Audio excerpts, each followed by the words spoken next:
Buenas, ¿qué tal amigos? Volvemos a las andadas, vamos a ponernos cómodos y disfrutar con una nueva exposición de, en este caso, volvemos al microprocesador, donde vamos a profundizar un poquito más, como siempre, sin prisa, sin pausa, al ritmo que dan unos apuntes para que puedas comprender perfectamente todos los fundamentos que te voy a contar. En este caso vamos a seguir, como digo, con el microprocesador. Sí, microprocesador, en el que ya vimos en una exposición previa. Voy a llamarlo microprocesador 2, para que se diferencie el 1, aunque aquí al lado tienes el título de esta exposición, donde ya vimos una parte introductoria en la que vimos que el microprocesador es un sistema.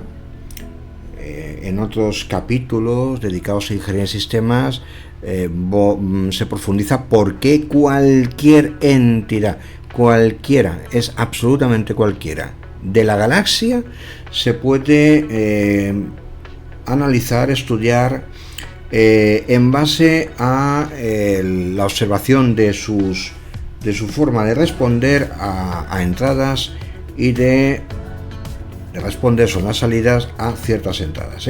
Su modo de interactuar con el mundo es el modo en el que puede quedar caracterizado y queda caracterizado, de hecho, la conducta de ese sistema. En este caso, particularmente el microprocesador que es el dispositivo que nosotros vamos a seguir profundizando. Vimos que el microprocesador es un elemento programable. Es programable, le hacemos llegar el programa de alguna forma y ahora, es decir, que el programa le modifica al microprocesador su conducta, su forma de reaccionar a estímulos externos y su forma de generar esas reacciones de forma flexible, programable, modificable, y podemos además irlo modificando a lo largo del tiempo. No tiene por qué ser una conducta única, lo cual el microprocesador nos permite un juego enorme, una versatilidad enorme. Ahora lo que vamos a hacer en continuación con lo que estuvimos viendo en la otra entrega del microprocesador 1 es profundizar en el programa que habitualmente lo vamos a introducir en una memoria, introducir una memoria que se puede leer, se puede escribir, se puede modificar y alterar, y donde va a radicar tres elementos que estuvimos viendo, que son las instrucciones, que son aquellas operaciones elementales que puede ejecutar el procesador, operaciones elementales con las que nace, con las que está diseñado el microprocesador para realizar operaciones, o sea, puede hacer algo de por sí sin que se le tenga que explicar, ya es capaz de hacerlo, y esas operaciones son habitualmente operaciones de entrada y salida, es decir, de generar, de ser estimulado por parte de otros circuitos, otros mecanismos, otros autómatas, otros elementos del mundo exterior como sensores, teclados, etcétera. Operaciones elementales que pueden ser, que vimos que tiene una calculadora interna llamada ALU, el microprocesador, que es capaz de ya de por sí realizarlas, como pueden ser operaciones lógicas, operaciones aritméticas como sumas, restas, multiplicaciones elementales, y también un conjunto de operaciones especiales que son de acceso a la memoria. Esto es lo que vimos como instrucciones, pero también en la memoria podemos guardar los inputs, los outputs podemos retenerlos ahí, pueden ser lanzados a un periférico los outputs, o bien a la memoria, que por cierto es un tipo de periférico, si lo vemos de esa manera. O bien la memoria puede suministrarnos los datos, aparte de un periférico externo. La memoria es un periférico, como estoy comentando, es un periférico muy versátil, admite tanto entradas y salidas, y por tanto nos puede suministrar estímulos al microprocesador, y la memoria en particular es capaz de retenernos eso, los datos y los resultados. Pero también es capaz de almacenarnos información temporal para hacer operaciones más complejas que el microprocesador de por sí no es capaz de realizar, porque está limitado en capacidades, en el tamaño de ciertas operaciones,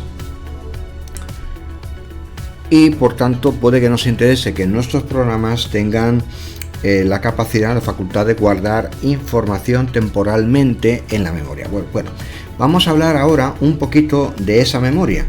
La memoria que tiene una organización, y esa organización es de lo que vamos a hablar, y es una organización secuencial. Son como casillas donde guardamos una cantidad de datos. Tiene una capacidad para almacenar datos de un tamaño determinado y con un formato determinado. Pero de todas maneras, esas casillas tienen una numeración y se llaman direcciones. Perdón, voy a poner aquí que voy a hablar de las direcciones de memoria. Las direcciones es ordenado de memoria.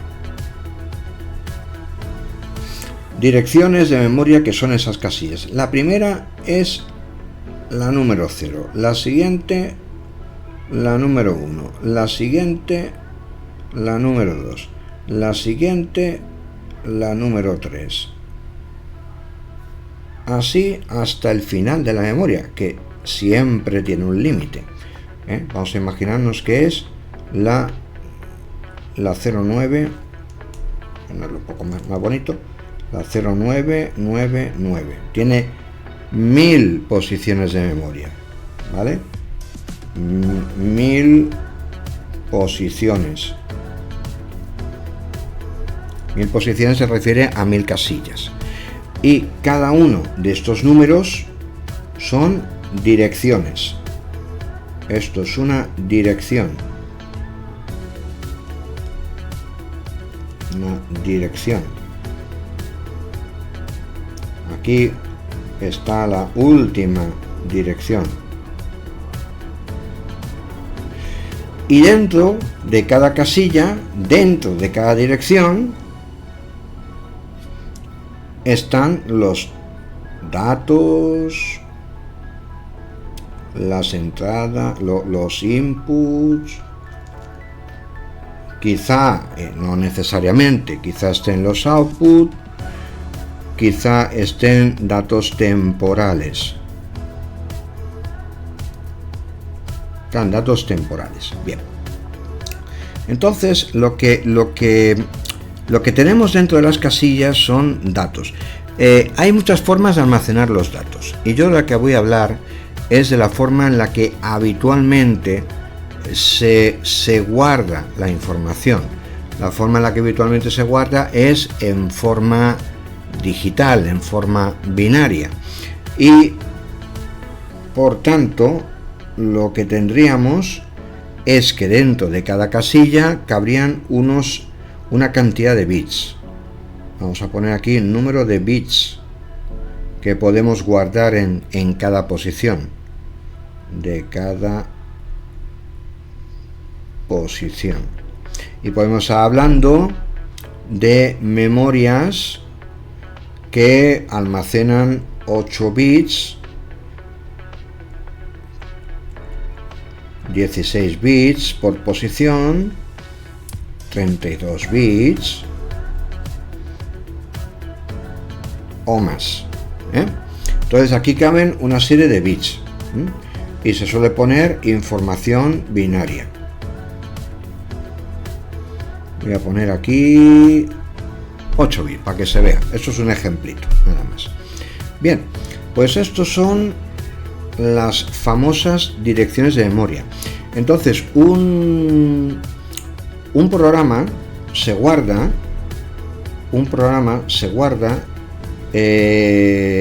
dentro de la memoria y ocupa una serie de direcciones de memoria. Aquí vamos a imaginarnos que tenemos los programas que ya estuvimos viendo un poquito en la primera presentación, ocupan un espacio en la memoria, y a lo mejor aquí tenemos un programa.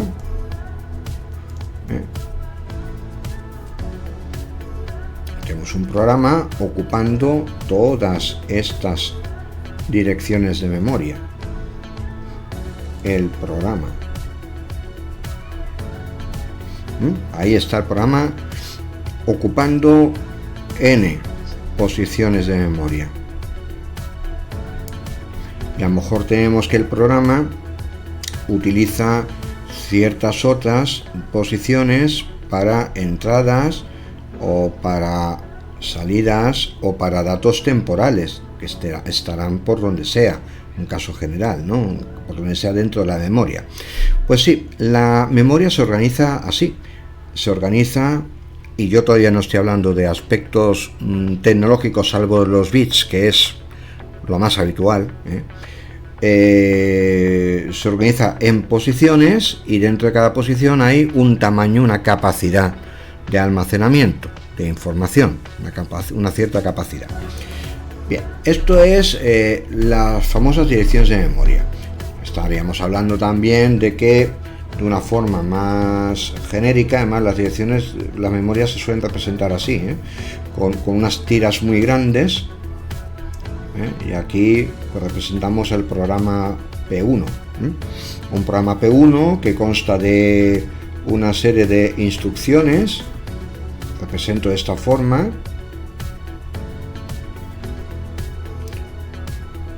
Y no entro en detalles de dónde acaban y dónde empieza la memoria. Esta sería la memoria. Pero también podríamos tener varios programas, ¿no?, dentro de la memoria. Programa 2, un segundo programa por ahí. Y a lo mejor tenemos acá, estos son puntos suspensivos para que se vea la diferencia entre zonas. Aquí una zona de datos. Tenemos una zona de datos aquí, de datos de entrada o de salida o resultados, o una zona para guardar datos temporalmente, como hemos visto ya en la exposición anterior y hemos recordado aquí. Entonces los programas realmente se distribuyen en la memoria de acuerdo con un mecanismo que ahora no viene al caso, de acuerdo con un mecanismo que les permite estar en esas situaciones, en estas ubicaciones. Estos serían los programas. Y los programas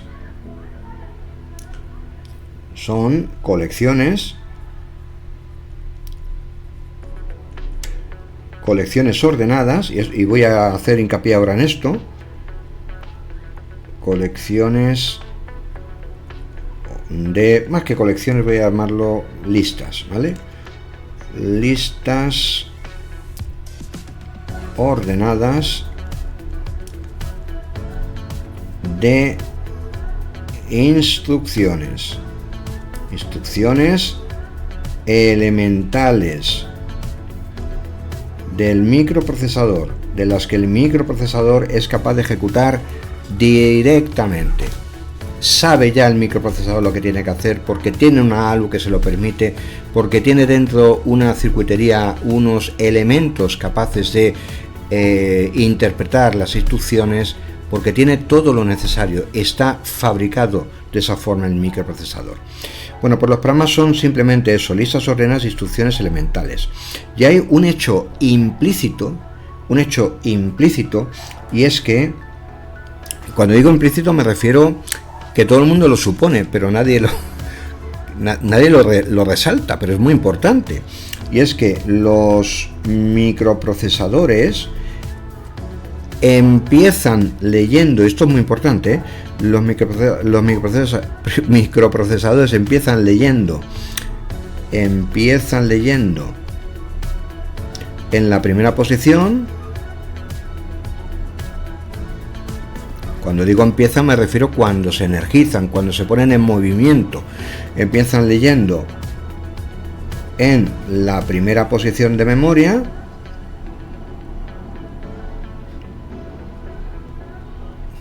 que sería la 0000, en el ejemplito que he puesto antes, en la primera posición de memoria, y la interpretan como una instrucción.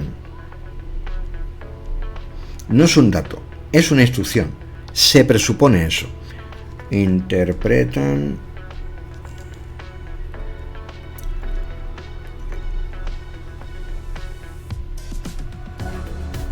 como una instrucción. Por cierto, estos apuntes que estoy escribiendo los voy a dejar disponibles para el que quiera descargárselo y repasarlo, y es un formato PDF continuo que tú le haces scroll, lo deslizas y lo ves todo del tirón, tú puedes hacer, si quieres, en tus propias anotaciones sin problema. Bueno, pues los microprocesadores entonces empiezan en la primera posición, leen lo que hay, vamos a imaginarnos aquí posición 0, aquí una raya así significa posición 0000. El microprocesador lee lo que hay acá. Vamos a imaginarnos que es esta secuencia de unos y ceros, va al microprocesador, el microprocesador la decodifica. Decodifica significa que interpreta lo que significa, y a lo mejor puede ser hacer una multiplicación, o hacer una suma, o escribir algo en la memoria, o leer, lo que sea. Elige, interpreta. El microprocesador no elige, perdón por lo de elige, no elige. Decodifica significa que analiza estos bits, estos de acá, analiza estos bits y lo averigua lo que quiere decir dentro de su juego de instrucciones, dentro de su juego de y con un cuadradito significa instrucciones, ¿vale? Lo decodifica dentro de su juego de instrucciones, de lo que él es capaz de hacer, tiene que ser algo.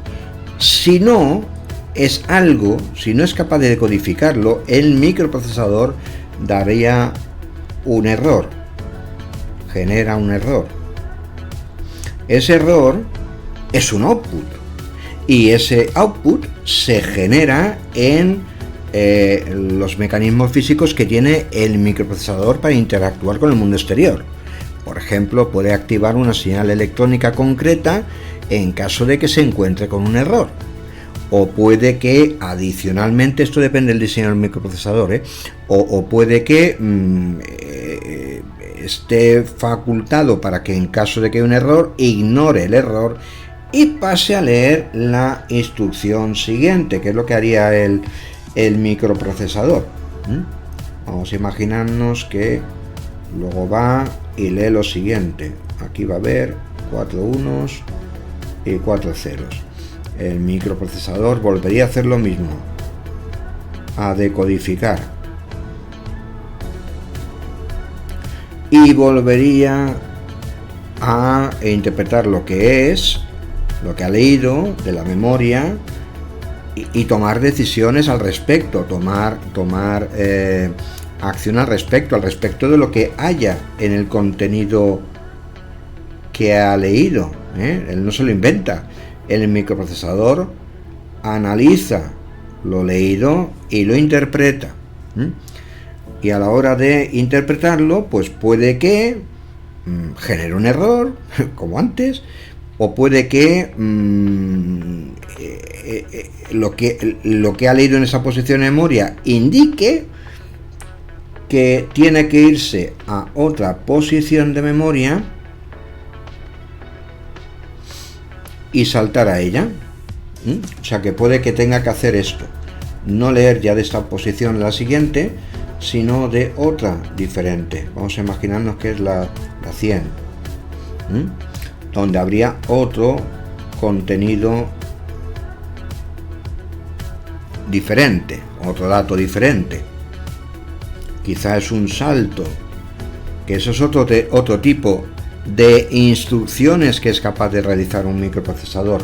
Realizar saltos, leer de una posición de memoria, interpretar que lo que significa el contenido consiste en saltar a otra posición de memoria, ¿vale? Sería instrucción de salto, ¿vale? Eso es un nuevo tipo de operaciones elementales, aparte de las que hemos hablado en la primera parte. Operaciones elementales de salto y bifurcación.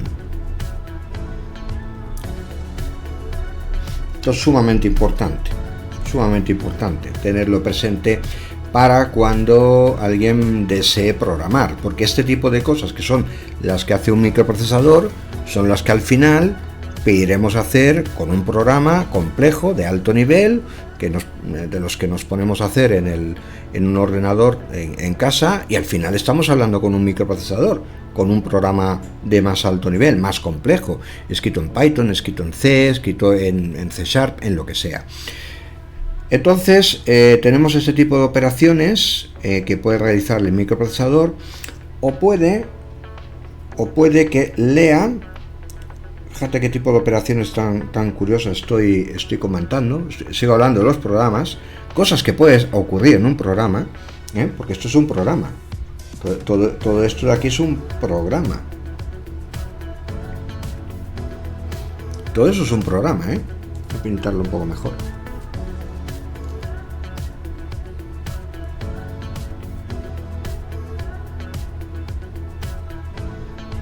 Es un programa, bueno, que esté mucho mejor, pero bueno. Entonces el microprocesador realiza una operación de salto, es capaz de hacer ese tipo de operaciones de salto. También es capaz de, vamos a seguir extendiendo esta especie de exposición general, ejemplo, que es como a mí me gusta que mejor se entiendan las cuestiones estas.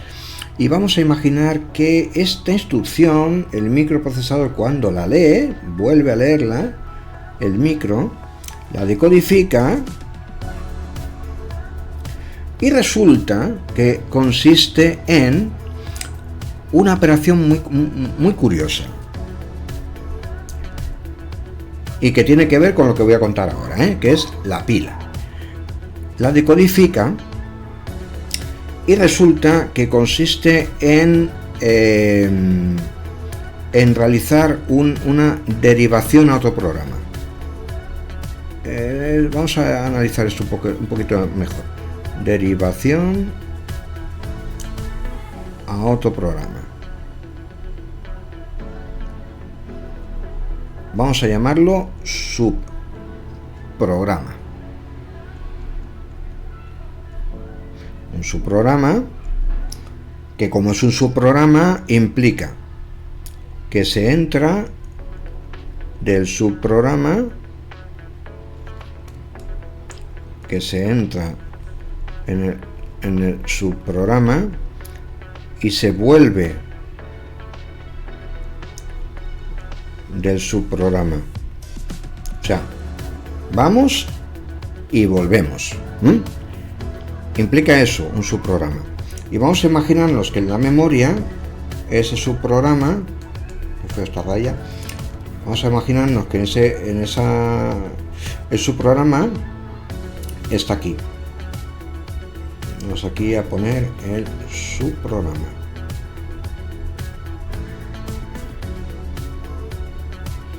Imagínate que está ahí. Entonces, en este caso el microprocesador lee esto y lee, no que va a hacer un salto, sino que va a hacer un salto con vuelta. Un salto con vuelta. Entonces, esto se llama una llamada a subrutina o llamada a subprograma. Subrutina y subprograma es básicamente lo mismo, y además esto es el pilar técnico de lo que se llaman en alto nivel las funciones y procedimientos.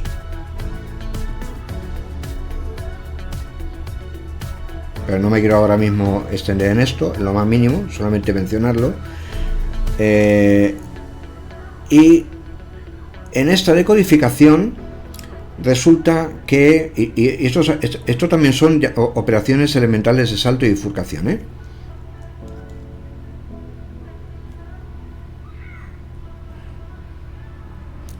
Esto que estoy hablando de esta decodificación de salto a un subprograma que está aquí, que nos vamos a ir acá, eso es lo que va a pasar. Bueno, aquí no lo voy a poner, que si no se me estropea el dibujito.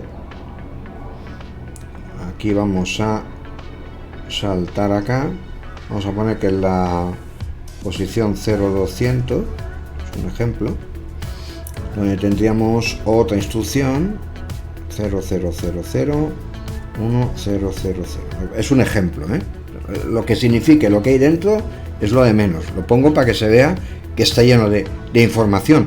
De hecho, una memoria siempre está llena de información, quieras o no quieras, por lo menos una de silicio, o hay ceros o hay unos, no hay cosas intermedias. Bueno, pues decodificaría, saltaría a otra posición, ejecutaría una serie de operaciones. Voy a pintar aquí operaciones, y cuando acaba la última, aquí el microprocesador también hace una decodificación, hace todo lo que tenga que hacer, y aquí hace una última decodificación. ¿Qué pasa? Es que la última decodificación, claro, el microprocesador salta aquí a la subrutina. ¿Y cómo sabe el microprocesador que tiene que volver? ¿Cómo sabe que tiene que retornar? Lo sabe porque la subrutina se lo dice. La subrutina tiene aquí una operación de retorno. Se lo dice la subrutina. A priori no se sabe cuándo acaba. Eso le da flexibilidad al subprograma, a la subrutina, para ser todo lo extenso que quiera en la memoria y hacer todo lo que se necesite. Entonces, aquí hay una operación de retorno, y en el retorno se volvería, pero aquí, a la instrucción inmediatamente siguiente. Voy a pintar esto un poco mejor. En la 0, 1, 0, en la instrucción 101, perdón. Aquí estaríamos hablando del primer salto, y aquí saltaríamos, haríamos el retorno aquí a la 101, donde habría lo que sea, ¿vale? Eso ya me da igual. Y tendremos aquí el retorno. Esto parece un poco complejo, pero es que estamos así constantemente. El microprocesador lo que hace es leer lo que hay en la memoria como instrucciones y lo ejecuta. Lee lo siguiente y lo ejecuta. Que resulta que una instrucción de salto directa, pues sí, deja de leer lo que hay en la memoria como instrucciones y salta donde se le diga. Que hay una instrucción de derivación a subrutina, pues directamente saltaría aquí y volvería, después de ejecutar todas las instrucciones que sea, de las que conste esa subrutina, y volvería a por donde iba antes ejecutando, pero porque se encuentra con instrucción de retorno, una instrucción de retorno de subrutina.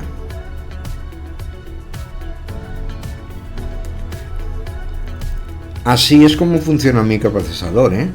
No es porque a mí me plazca, es porque se ha inventado así, se ha diseñado así.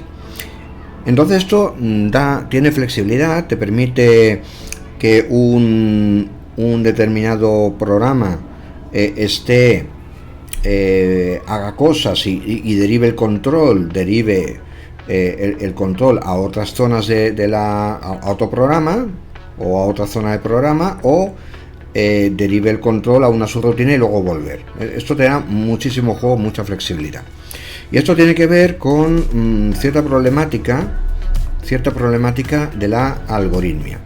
Bien, aquí quiero comentar cuestiones que tienen que ver con el funcionamiento de las subrutinas, ¿vale?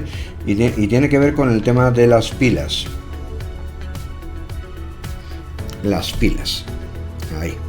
A ver, resulta, y voy a hacer un pequeño esquema simplificado de lo que acabo de pintar antes, ¿eh?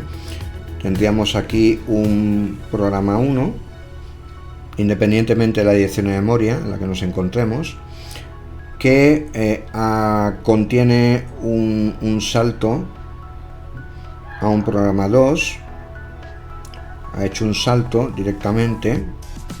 Esto es la instrucción de salto. Pero fíjate que esto es lo mismo que antes, pero más simplificado. Y el programa 2 tenía aquí una instrucción de salto, pero no es de salto, sino una llamada a subrutina,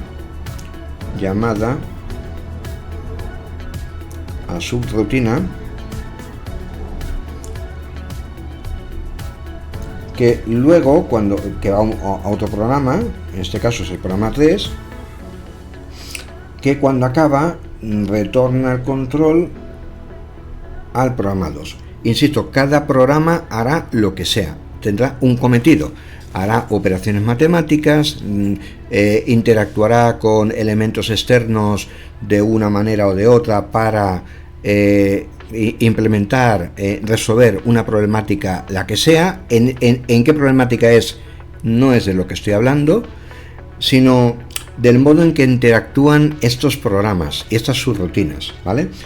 Entonces, de hecho no voy a poner aquí programa 3, sino subprograma 1, que es mucho más correcto.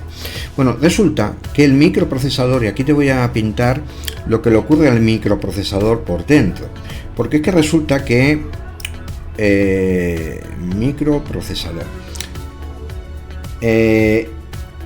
resulta que el microprocesador, cuando se produce un salto directo, esto implica que aquí falta una P, implica que el microprocesador no cambia de contexto. Ahora voy a aclarar lo que es. No cambia de contexto. Cambiar de contexto para el microprocesador significa que todo su ALU, unas memorias internas de las que voy a hablar ahora, unos registros internos, el estado interno, la situación interior en la que se encuentre el microprocesador, se queda como está, no cambia. Sin embargo, cuando se produce una llamada subrutina, se produce un cambio de contexto.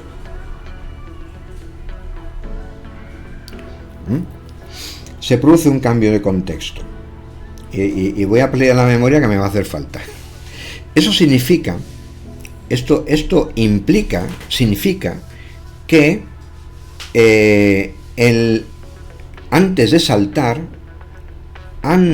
y es que además esto nadie se puede imaginar lo importante que es cuando uno programa, lo que voy a contar ahora. Antes de saltar, guarda en la memoria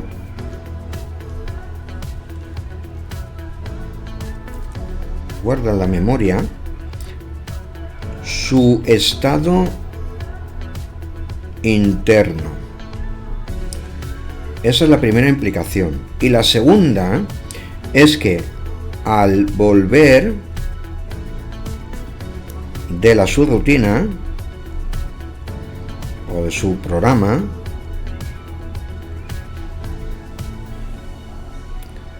recupera su estado interno. Es como entre que va y vuelve al microprocesador, es como si no se enterase de lo que ha pasado en medio. Sin embargo, cuando pegamos un salto del tirón, el microprocesador sigue con su historia. Que tenía un estado interno el que fuera, salta y sigue con el estado interno y se va a seguir modificando. Luego no retorna, es decir, si pegamos un salto, se hacen cambios y luego retornamos a donde estábamos, ahí va a haber cambios en el estado interno del microprocesador en general. Sin embargo, una llamada subrutina implica que guardamos cómo se encuentra el estado de procesamiento interno del microprocesador en su totalidad, y cuando volvemos, esto es con la operación de retorno, esto se hace con el retorno, por eso el retorno es tan importante. El microprocesador se encuentra exactamente igual que antes de la llamada a la subrutina, idénticamente. No, es como si no hubiese pasado nada, como si se nos hubiese colado un alguien que ha querido ejecutar un programa y ya está. Lo que sí va a quedar es vestigio de ese subprograma, de lo que haya realizado. Si ha modificado la memoria va a quedar modificada, eso seguro. Si ha realizado, si ha obtenido inputs y ha generado outputs, eso habrá ocurrido, habrá generado salidas, habrá generado un estímulo, o sea, una respuesta hacia afuera en base a los estímulos que haya tenido, eso seguro. Pero por lo menos el microprocesador no se ve alterado cuando retorna del cambio de contexto. Y resulta que ese cambio de contexto se guarda en una zona de memoria especial, voy a pintarlo aquí, que se llama la pila. Aquí está. Es una zona que se llama pila. Y la pila es muy grande. Aquí la he pintado pequeñita, pero es enorme. De hecho, cada microprocesador es capaz de manejar una pila en un cierto tamaño. Pero bueno, entonces, aquí se guardaría, aquí en la pila se guardaría el estado interno del microprocesador, todas las variables interiores, todos los flags internos. Los flags son los indicadores de estado de funcionamiento interno, se guardan en la pila íntegramente y después retornan al procesador. La pila se llena de datos. Cada rengloncito de estos son una posición de memoria, se ocupan con datos y luego se vacía. Y una cosa muy importante es que esta pila tiene una bueno, no voy a sofisticarlo mucho esto, pero básicamente la pila tiene un indicador, se llama SP, Stack Pointer, o puntero de pila, que no es ni más ni menos que la dirección de memoria por donde va la pila. Si yo sigo metiendo datos en la pila, pues porque voy haciendo llamadas a subrutinas, porque una subrutina, el subprograma 1, que es una subrutina, puede llamar a un subprograma 2, y el subprograma 2 al subprograma 3, y se van guardando los distintos contextos aquí en la pila. Se van guardando copias del contexto del microprocesador en la pila, y cuando se va haciendo el retorno, el stack pointer se hace apunta a posiciones más bajas. O sea, aquí por ejemplo el stack pointer para cuando llamamos al subprograma 1 estaría ahí, y si el subprograma 1 llama a otro subprograma 2, el stack pointer estaría aquí. Stack pointer si llamáramos a un subprograma 2. Cuando el subprograma 2 acaba y retorna el control al subprograma 1, el stack pointer volvería a este punto donde estaría cuando es llamado el subprograma 1 originalmente en este ejemplo. Entonces el stack pointer va indicando en dónde se encuentra la información del próximo retorno a su rutina, del próximo retorno de su programa. Y se llama así, stack pointer, puntero de pila, y tiene un tamaño, y como lo superemos, es decir, si hacemos un programa que tiene una llamada a su rutina y otra, podemos estar llenando la memoria entera y llenar la pila, y el programa hace cataplum, Llega un momento que el microprocesador no puede manejar la pila porque se hace demasiado grande. O sea que ojo con el famoso Stack Overflow, que por cierto da el nombre a algún que otro sitio web para programadores, donde la gente pregunta sus dudillas.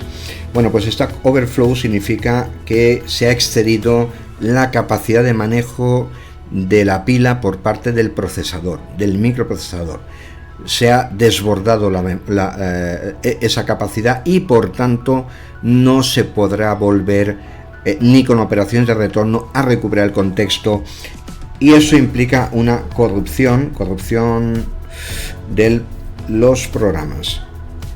Significa nada se ha roto, simplemente que las operaciones que tenía cada programa, las instrucciones de que consta cada programa, van a dejar de tener sentido. Ya no tiene sentido lo que esté haciendo el microprocesador. Estará leyendo información de la memoria, una información que está corrupta, que ya no significa lo que pretendía significar. No es que sea información venenosa, simplemente es que no es la información pretendida, y por tanto pueden pasar cosas inesperadas. Bueno, entonces esto es la pila y esto es las llamadas a las subrutinas. Aquí tenemos la fotito. Fíjate que esto es un esquema muy simple, simplificado de lo que hemos visto en la memoria. Bueno, luego tenemos otro elemento interesante. Bueno, enlazando un poco ya con esto del contexto, voy a hablar de los registros internos, aunque no está en el mismo orden que las interrupciones, que es lo que yo tenía en mente contar ahora, pero como enlaza muy bien. ¿Qué son los registros internos? Los registros internos son memorias pequeñas dentro del microprocesador. Es pequeñas zonas donde el microprocesador, aquí está el microprocesador, aquí vamos a tener la memoria, aquí tenemos los circuitos de acceso a memoria,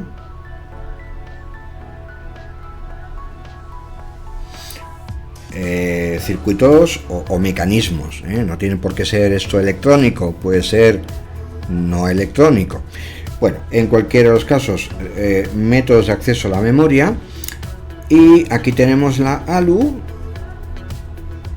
nuestra calculadora interna. Aquí tenemos un decodificador de instrucciones, un decodificador que manda datos a la ALU para que los procese, lo va mandando. Puede tener el decodificador para darnos varios datos. La ALU nos va a dar datos de salida para la memoria, pero que resulta que el acceso a la memoria puede ser más o menos lento, y nos interesa tener una memoria chiquitita pero muy rápida, que escribiría, digamos, el propio microprocesador, que serían lo llamado registros internos, y que además de ser una memoria, también indican el estado.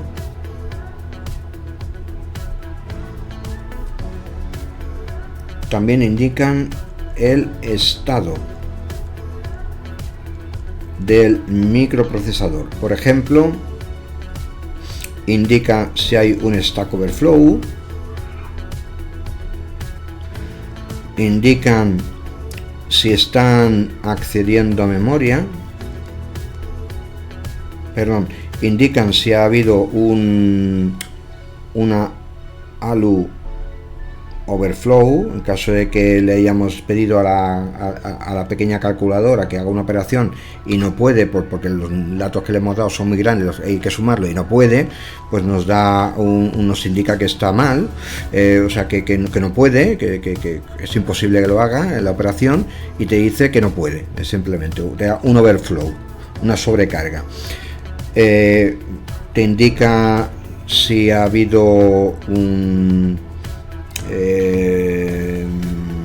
algún tipo de incidencia interna de cualquier tipo. Voy a dejarlo así. Algún tipo de incidencia, como que ha habido un desbordamiento de memoria, que se está haciendo en una zona de memoria que no debe, cualquier otra cuestión. Ahora mismo no viene al caso, pero otras circunstancias. Pero no deja de ser interesante que son también para anotar datos temporales, ¿vale? Datos temporales. Es decir, que los datos temporales se pueden guardar en memoria, pero en la memoria es lento el acceso, mucho más lento que si lo tenemos dentro del propio microprocesador. Por eso son tan interesantes esos datos temporales. Datos temporales, podemos estar hablando del instruction pointer, ¿qué es eso? Que es algo que ya hemos visto, lo que pasa es que no le he puesto ese nombre. Es la dirección de memoria por donde está leyendo el microprocesador las instrucciones. Hemos comentado que el microprocesador accede en primer lugar a la primera posición de memoria, luego a la siguiente, luego a la siguiente, luego a la siguiente, y va decodificando instrucciones y las va interpretando y ejecutando operaciones con la ALU y realizando operaciones de entrada, de salida, leer datos de fuera, acceder a la memoria. Bien, pues el instructor pointer te indica cuál es la dirección de memoria de la siguiente instrucción, o depende del microprocesador, de la siguiente instrucción a la que va a acceder o de la que está accediendo en ese momento. En cualquier caso, apunta a una dirección de memoria donde se ubica la instrucción que está en la memoria a ser ejecutada, a ser interpretada. También hay otra información, como es el stack pointer del que acabamos de hablar. Indica esa dirección de memoria por donde va el stack pointer. También es una dirección de memoria. O sea, estos son datos temporales que ofrece el propio microprocesador, pero también tenemos registros de todo propósito, de multiuso o multiuso, también llamado de propósito general, la forma más habitual de llamarlo, pero son multiuso. Multiuso se entiende muy bien, de propósito general, y sirven para de todo. Suele haber unos poquitos, suele haber 10, 12, depende del microprocesador y depende de ese diseño, el diseño del propio microprocesador. son datos temporales, esos son registros. Algunos son también registros de configuración.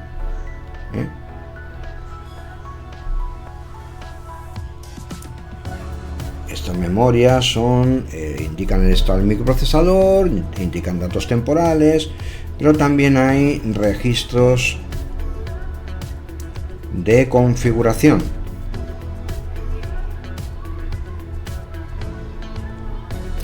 Como puedan ser el famoso registro de interrupciones, de los que voy a hablar ahora mismo.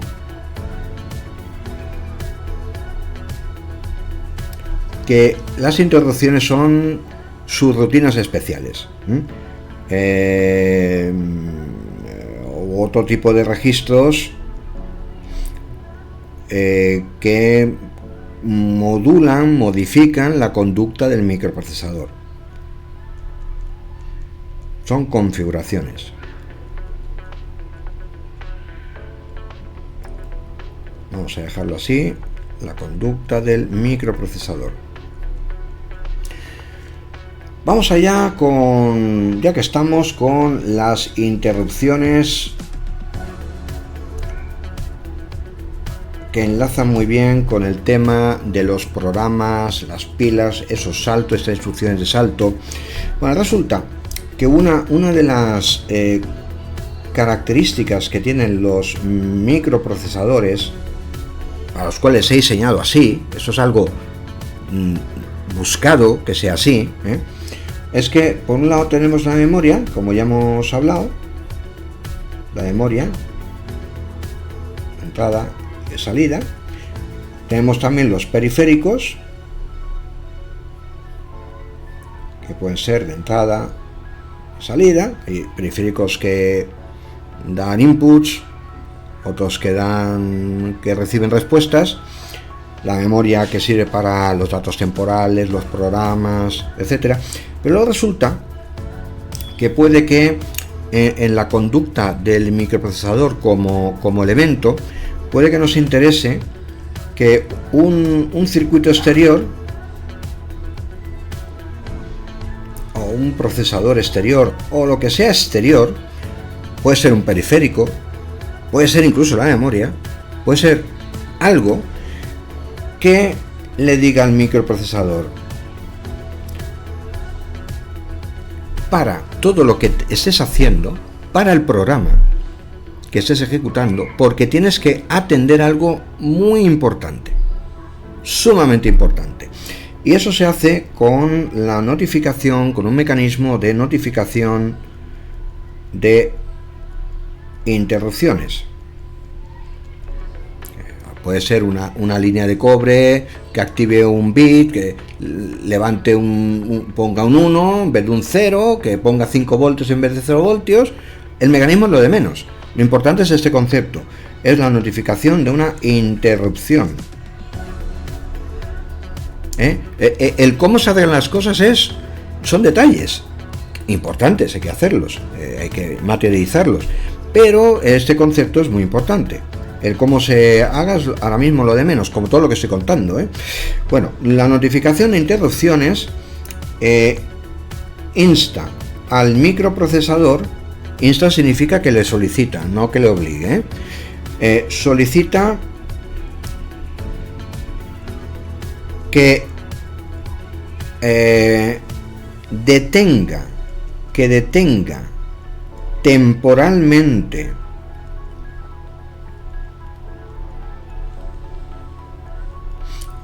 el programa o la subrutina o lo que sea que estuviera haciendo, ejecutando, el programa que estuviera ejecutando, voy a dejarlo así, y que atienda una petición urgente. Bueno, como elementos de peticiones urgentes puede que haya una, pero es que puede haber varias. Puede haber varias. De momento lo voy a dejar con una. pero que puede tener varias fuentes de interrupción. Si tiene varias fuentes de interrupción, esto se sofistica un poquito más, de lo cual ya hablaremos. Ahora no. Ahora mismo vamos a dejarlo con un solo caso de interrupción. Entonces, ¿qué pasaría desde el punto de vista de un programa? De un programa, vamos a imaginarnos que para que atienda una petición urgente, atender una petición urgente significa, traducido en lo que un microprocesador es capaz de entender, significa ejecutar un programa especial para atender esa urgencia. O sea, vamos a llamar, eso significa llamar a un programa especial para atender la urgencia.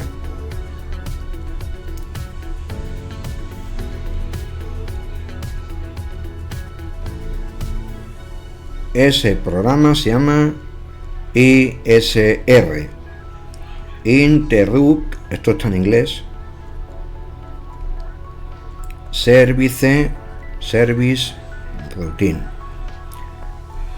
rutina de servicio de interrupción.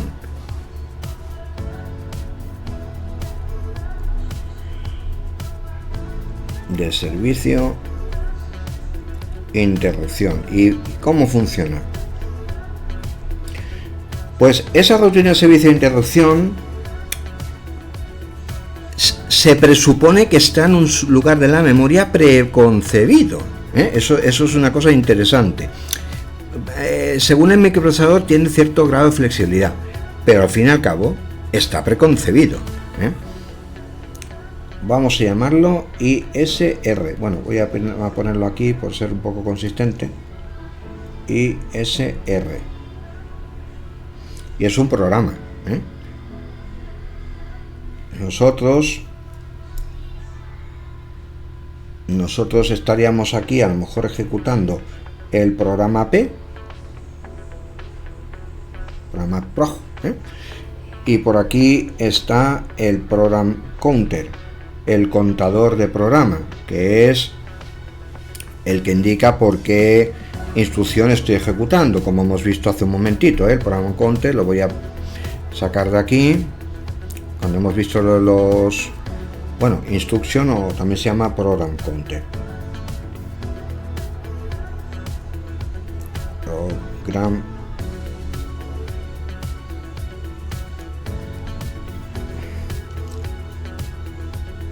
aquí. Program counter. Tiene varios nombres.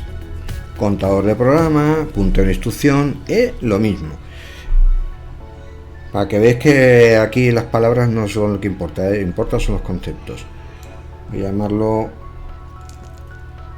PC o instruction pointer, es lo mismo, Estamos aquí, estamos ejecutando esta instruccioncilla 10001, esto es la instruccioncilla que estamos ejecutando, y aquí nos llega, justo cuando estamos leyendo esta instrucción, llega la IRQ, la Interrupt Request, o llamada también interrupción, lo que he llamado antes int, de interrupción. Ahí llega el interrupt request. ¿Qué es lo que pasa? Pues el microprocesador saltaría al principio de la rutina de servicio de interrupción, a la ISR, ejecuta las instrucciones y luego vuelve por donde iba automáticamente. Lo que pasa es que la ISR aquí tiene una instrucción, esto es muy importante que lo tenga, aquí hay una instrucción de retorno, es un retorno especial.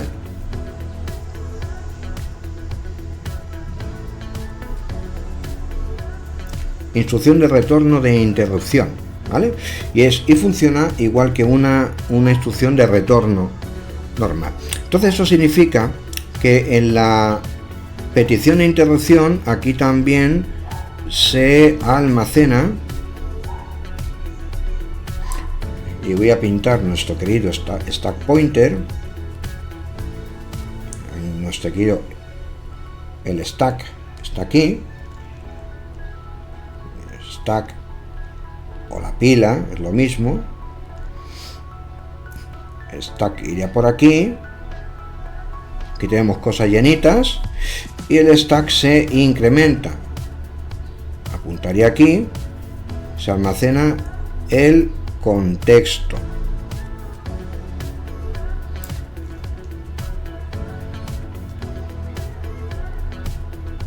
Del microprocesador. Aquí se llena y cuando llega la instrucción de retorno de interrupción, el stack volvería a donde estaba, aquí. Digamos que esto sería lo nuevo con lo que se llenaría el contexto del microprocesador cuando llega la interrupción, y después ya se vaciaría significa que se ignoraría esa información y ya está. Bueno, pues almacena el contexto del microprocesador y se salta a la IRQ, y con la instrucción de retorno de la interrupción se retorna y se recupera el contexto.